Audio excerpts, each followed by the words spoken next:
تو وہ ایک حضور کا نسب ہے، وہ ایک حضور کا سبب ہے، وہ ایک حضور کا سہل ہے کہ اگر حضور کے ساتھ نسبت ہے، حضور کے ساتھ سبب ہے، کوئی بھی تعلق ہے، حضور کے ساتھ جو ہے سسرالی رشتہ داری ہے، حضور پاک علیہ الصلوۃ والسلام کے ساتھ نسباً کوئی تعلق ہے، تو وہ پھر ان کا رتبہ، ان کا مقام قیامت کو پتہ چلنے والا ہے۔ آج تو ہم جو ہے نا اپنے حساب سے دیکھتے ہیں، لیکن قیامت میں ایک اور منظر ہوگا، اللہ اکبر، جن کی پاکی کا بیان خدا پاک، جن کی پاکی کا بیان قرآن میں کرتا ہے، آیا تطہیر سے ظاہر ہے شان اہل بیت پاک، اور بے ادب گستاخ فرقوں کو بتا دو اے حسن، یوں بیان کرتے ہیں اہل سنت شان اہل بیت۔ تو قیامت کے اندر جو منظر ہوگا نا، وہ منظر بڑا حسین ہوگا، بڑا حسین ہوگا۔ نفسا نفسی کا عالم ہے، 50,000 سال کا ایک دن ہے، آدھا دن ویسے گزر جائے گا، نفسا نفسی، اور پھر اس کے بعد تمام انبیاء کے بعد انبیاء کہیں گے اذهبوا الى غیری، اذهبوا الى غیری، یہاں تک کہ حضور کے پاس حضور کہیں گے انا لہا انا لہا انا لہا، یہ تو رتبہ صرف میرا ہے۔ آج اگر بولنے کا مقام کسی کو حاصل ہونے والا ہے تو وہ محمد کو ہے، علیہ محمد کو ہے صلی اللہ علیہ وسلم۔ پھر حضور سجدہ ریز ہوں گے تو اللہ کی بارگاہ سے ندا آئے گی، یا محمد ارفع راسک سل توتا وشفا تشفا، مانگیے حضور جو مانگو گے دیا جائے گا، مانگیے نا، وَلَسَوْفَ يُؤْتِيكَ رَبُّكَ فَتَرْضَىٰ، ان قریب آپ کا رب آپ کو اتنا دے گا کہ آپ راضی ہو جائیں گے۔ ایک تفسیر یہ بھی ہے، حضور نے فرمایا اس وقت تک راضی نہیں ہوں گا جب تک میرا ایک امتی بھی جہنم کے اندر موجود ہے۔ ایک تفسیر یہ بھی ہے کہ حضور پاک علیہ السلام فرمایا وَلَسَوْفَ يُؤْتِيكَ رَبُّكَ فَتَرْضَىٰ، میں اس وقت تک راضی نہیں ہوں گا جب تک میرے آل کی محبت والے داخل جنت میں ہوگا۔ تو قیامت کا جو منظر ہوگا، اس منظر کے اندر یہ ہوگا کہ سب اہل محشر ہوں گے، اولین بھی ہوں گے، آخرین بھی ہوں گے، سب جمع ہوں گے، اور سب کی موجودگی کے اندر ایک ہستی کا وجود ہوگا، ایک ہستی کی تشریف آوری ہوگی، ایک وجود آئے گا، انبیاء بھی آئیں گے، انبیاء کے اہل بیت بھی آئیں گے، انبیاء کے اصحاب بھی آئیں گے، انبیاء کے ماننے والے بھی آئیں گے، صدیقین بھی ہوں گے، صالحین بھی ہوں گے، شہداء بھی ہوں گے، سب جمع ہوں گے۔ آدم علیہ السلام سے لے کر عیسیٰ علیہ السلام تک سب پیغمبر ہوں گے، لیکن ایک اعلان ہوگا، یا اہل محشر، او محشر والو، اور اس خطاب کے اندر سب شامل، کسی کا استثناء نہیں، او اہل محشر، سب اہل محشر کو خطاب ہوگا، کسی کا استثناء نہیں۔ نکسوا رؤوسکم وغضوا ابصارکم او کما قال، اہل محشر کو خطاب ہوگا، اہل محشر اپنے سر کو نکالو،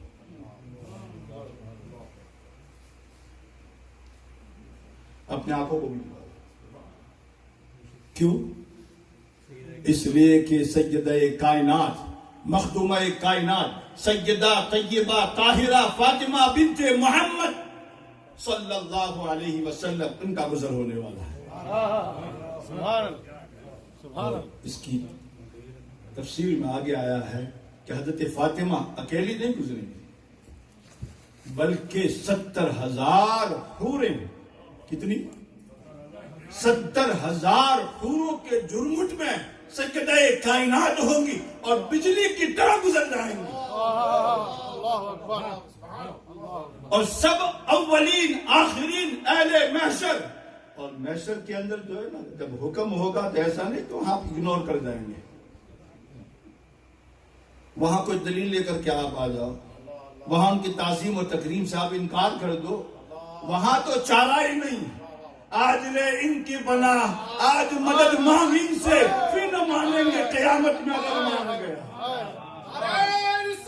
یا رسول اللہ، نعرہ پنجتنی،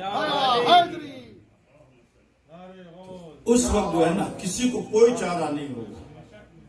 سب جو ہے نا سر کو جھکا لیں گے اور سب اپنی آنکھوں کو بھی بند کر لیں گے، آنکھوں کو بھی جھکا لیں گے۔ کس وجہ سے اتنا بڑا اہتمام ہے؟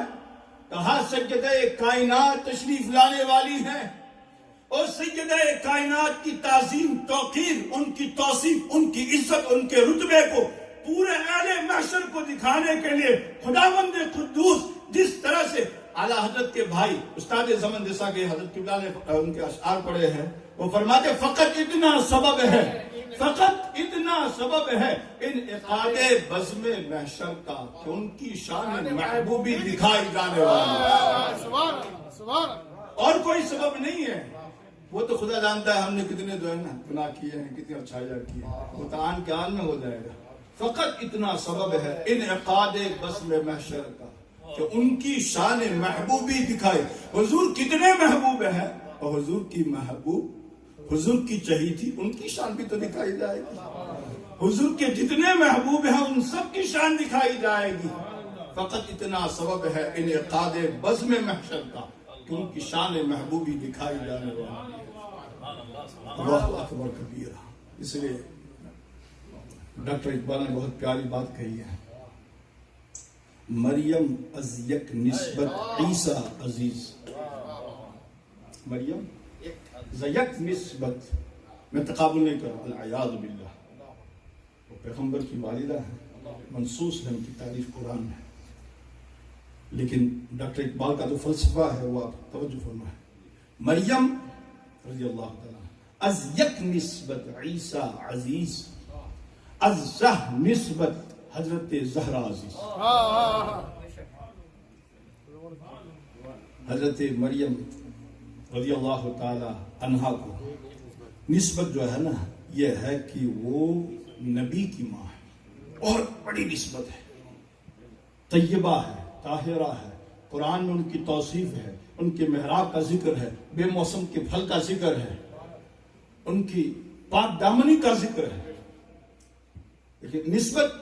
حضرت عیسیٰ کی طرف اگر دیکھا جائے تو ایک نسبت حاصل ہے کہ پیغمبر کی کیا ہے، ان کے اندر خوبیاں ہزاروں ہیں، لاکھوں ہیں، لیکن نسبت کی بات کر رہا ہوں، صرف نسبت۔ ویسے حضرت فاطمہ زہرا مخدوم کائنات میں لاکھوں خوبیاں ہیں، ہزاروں اچھائیاں ہیں، لاکھوں فضائل ہیں، مناقب ہیں، لیکن اگر نسبت کی بات کی جائے از سہ نسبت حضرت زہرا عزیز، تین نسبتیں، نسبت سے شے ممتاز ہو جاتی ہے۔ میں اور آپ کی گنتی اور شمار میں، اب اگر ہمارا کوئی شمار ہے تو ہم محمدی ہے، اس لیے حضور کے چاہنے والے ہیں، حضور کے امتی ہیں، اس وجہ سے ہمارا کوئی مقام ہے۔ کنتم خیر امہ کا جو تاج ہمارے سر پر ہے وہ ہماری کوئی فضیلت نہیں ہے، لیکن وہاں تو فضیلت ان کی اپنی بھی ہے، لیکن نسبت کیا ہے؟ تین نسبتیں، نور چشم رحمت للعالمین، ہاں امام اولین و آخرین۔ پہلی نسبت یہ ہے کہ حضور رحمت کونین، رحمت للعالمین صلی اللہ تعالی علیہ وآلہ وسلم کی نور چشم ہے، اور وہ کون؟ اولین و آخرین کے امام ہیں۔ دوسری نسبت بانو مرتضی، تاجدار حل عطا، بانو مرتضی، تاجدار حل عطا، اور وہ کون ہے؟ آپ سب جانتے ہیں وہ کون ہے؟ مرتضی مشکل کشا شیر خدا، مرتضی مشکل کشا شیر خدا۔ دوسری نسبت۔ تیسری نسبت دیکھیں، مادر عام، مرکز پرکار عشق، اس کی ماں ہے فاطمہ، جو عشق و محبت میں جتنے لوگ طواف کر رہے ہیں ان کا مرکز ہے۔ مادر عام، سالار کاروان عشق، عشق کا جو کارواں ہے ان کے جو سالار ہیں ان کی ماں جو ہے وہ فاطمہ ہے۔ حضور سے نسبت، مولا کائنات سے نسبت، حسنین کریمین سے نسبت۔ اب اس نسبت کو بیان کرنے کے بعد جو بات کہی ہے وہ ہم سب کے لیے وہ کیا کہتے ہیں؟ کہتے ہیں کہ رشتہ آئین حق زنجیر پاس، رشتہ آئین حق زنجیر پاس، پاسے فرمانے جناب مصطفیٰ۔ دو چیزیں ہیں دوستو، اقبال کہتے ہیں دو چیزیں ہیں، ایک آئین حق خدا کے قانون کا جو تعلق ہے وہ میرے پاؤں کی زنجیر بنا ہوا، اور دوسرا پاسے فرمانے جناب مصطفیٰ حضور رحمت کونین کے فرمان کا لحاظ ہے، ورنہ گردے تربتش گردی دمی۔ فاطمہ کی شان تو اتنی بلند و بالا ہے، میرا جی چاہتا ہے اگر قرآن کا صاحب قرآن کا حکم نہ ہوتا تو فاطمہ کی تربت کے گرد میں طواف کیا کرتا، ورنہ گردے تربتش گردی دمی، وہ با خاک کے او، اور پھر ان کی خاک کے اوپر میں سردارے سے گا۔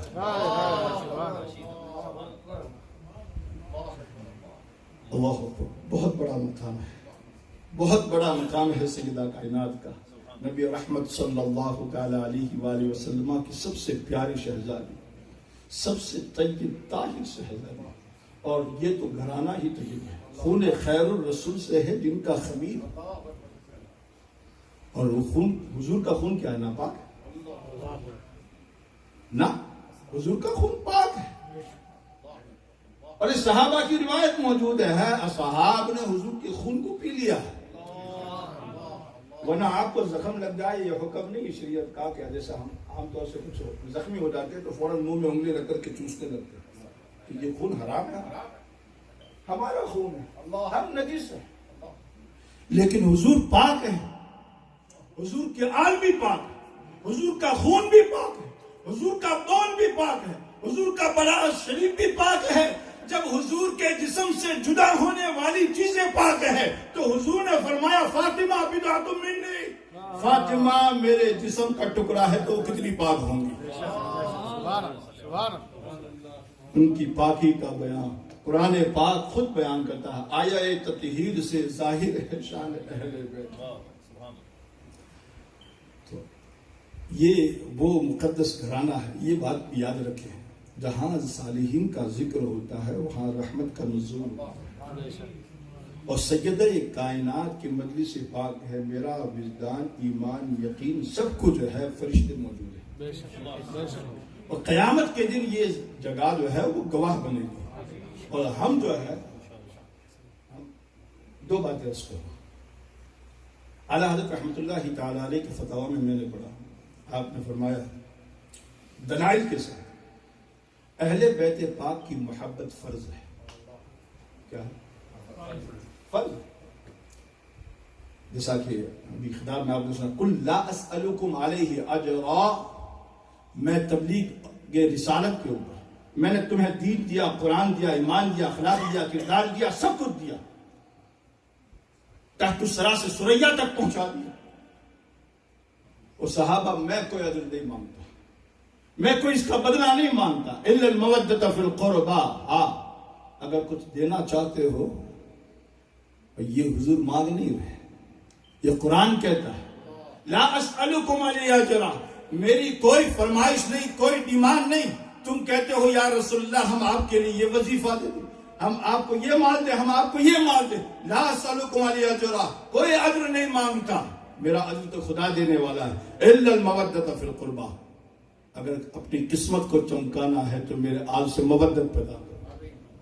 محبت کا اعلیٰ رتبہ ہے مودت، محبت ایک مقام ہے، عشق ایک مقام ہے، مودت ایک اور مقام ہے۔ تو حضور پاک علیہ الصلوۃ والسلام نے قرآن کی جو نص ہے وہ نص میں محبت نہیں مودت کا ذکر ہے،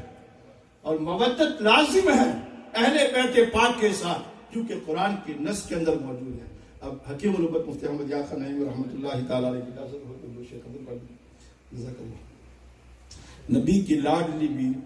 بیوی ولی کی ماں شہیدوں کی، یہاں جلوہ نبوت کا، ولایت کا، شہادت کا، یہ وہ بارگاہ ہے کہ یہاں نبوت کا بھی جلوہ ہے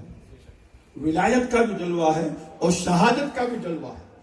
تعالی اللہ السعیدین کے جوڑے کا کیا کہنا کہ رحمت کی دلہن زہرا اور علی دلہا ولایت کا، وہ عطرت جو کہ امت کے لیے قرآن ثانی ہے، وہ عطرت جو کہ امت کے لیے قرآن ثانی ہے، نبی کا ہے چمن یعنی شجر اس محمد کا، وہ چادر جس کا آنچل چاند و سورج نے نہیں دیکھا، وہ آنچل، وہ چادر جس کا آنچل چاند سورج نے نہیں دیکھا، بنے گی حشر میں پردہ گناہگاران امت کا۔ حضرت فاطمہ الزہرا کی چادر تطہیر جس کا آنچل بھی چاند و سورج نے نہیں دیکھا، یہ ایک تمثیل ہے، کنایا کہ وہ فاطمہ الزہرا جب چادر تطہیر کے ساتھ آئے گی اور رب کی بارگاہ میں دعا کرے گی، اللہ اس امت کے گناہگار پاپیوں کو فاطمہ الزہرا کی شفاعت کے صدقے میں جنت عطا فرمائے۔ آخری شعر ہے اور یہ ہماری بھی آرزو، ہم سب کی بھی، اور صاحب مسجد جتنے حضرات سادات ان سب کی بھی یہی خواہش ہے، اگر سالک بھی یا رب دعوی جنت کرے حق ہے، اگر ہم سب بھی دعوی جنت کرے تو حق ہے۔ ہم یہ کہہ دیں ہم جنتی ہیں، دعویٰ ہے، اب کوئی پوچھے کیا دلیل ہے کہ جنتی ہو، کیا دلیل ہے بھائی؟ نماز روزہ خود پڑھ رہے ہیں، کسی محبت کی بات ہے؟ ارے محبت کی بات ہے لیکن کس کی محبت ہے؟ حکیم الامت فرماتے ہیں اگر سالک بھی یا رب دعوی جنت کرے حق ہے، جو وہ زہرا کی ہے یہ بھی تو ہے غلام خاتون جنت کا، جنت کا اگر دعویٰ کرے تو حق ہے، کیوں؟ جو وہ زہرا کی ہے، یعنی جنت جب زہرا کی ہے اور غلام بھی زہرا پاک کا ہے، تو زہرا پاک کی جنت کے اندر غلام زہرا پاک کے جتنے ہیں وہ سب جنت میں داخل ہونے والے ہیں۔ اللہ اکبر، اللہ اللہ تعالی ہم سب کو اہل بیت پاک کی سچی پکی محبت اور مودت عطا فرمائے، اور زندگی کے کسی گوشے میں اشارتاً کنایتاً تحریراً تقریراً، ایسا نہیں کہ بہت اونچا مقام ہے اس سادات کے بارے میں آپ نے کچھ کہہ دیا تو معافی مانگے، چھوٹے سادات کے بارے میں کوئی چھوٹا سادات نہیں ہوتا، سجدہ پاک کی جتنی آل ہے وہ سب آلہ ہے، سب کا رتبہ بلند و بالا ہے۔ اس لیے میں آپ سے اس بابرکت مجلس کے اندر، اور یہ لائی جا رہا ہے، اس بات کو ہم سب تسلیم کریں اور خدا کی بارگاہ کے اندر یہ دعا کریں، مالک پوری زندگی میں اشارتاً کنایتاً تقریراً تحریراً کسی بھی اعتبار سے کسی بھی سید کی، کسی بھی فاطمی سید کی، حسنی حسینی سید کی، ہاشمی قریشی سید کی کوئی ادنا سی بے ادبی ہوئی ہو، مالک تو معاف فرما۔ آپ سب بھی یہ دعا کریں، آپ سب بھی یہ دعا کریں، مالک ہمیں تو معاف فرما، ہمیں تو معاف فرما۔ دوسری گزارش ہے میری، اور میں بہت مشکور ہوں قبلہ سیدی قادر پاشا صاحب کا کہ انہوں نے مجھے موقع دیا، ہمارے خان محمد قادری صاحب اور دیگر ہمارے احباب نے بہت دیر سے آپ نے سنا کہ سیدہ پاک کی چونکہ یہ مجلس ہے اور اس میں جو دعائیں ہوں گی وہ مقبول ہیں، مجلس مقبول ہے تو دعا بھی مقبول۔ ایک التجا ہے، آپ لوگ آمین کہہ دیجیے گا، میری بیٹی ہے 7 سال کی، اس کو آٹزم ہے، 7 سال سے وہ بول نہیں رہی، میں نے سوچا کہ آج کی یہ مجلس بہت ہی بابرکت ہے میرے نزدیک، میرے ایمان اور سب کا، آپ سب کا ایمان ہے۔ آپ حضرات سادات دعا فرمائیں اللہ اس کی زبان کو کھولے اور اس کے آٹزم کو، توہم کو، خود فکری کو اللہ دور فرمائے۔ مالک سجدہ کائنات کا واسطہ تیری بارگاہ میں پیش کرتا ہوں، یا اللہ ان کی کنیز ان کو بنا، ان کی کنیز بنا، ہم سب کی اولاد کو مالک تو اولاد فاطمہ کا نوکر چاکر بنا، حضرت ہماری بیٹیوں کو یا اللہ تو کنیزان فاطمہ بنا، حضرت فاطمہ الزہرا کی در کی خیرات مانگنے والی بنا، اور ہم سے زندگی میں جو خطائیں عمدن قصدن سہون ہو گئی ہوں اور تیرے نبی کی آل کے بارے میں مالک ہم سب کو تو معاف فرما، آمین۔ وما علینا الا البلاغ المبین۔ سبحان اللہ، سبحان اللہ، اللہ اکبر۔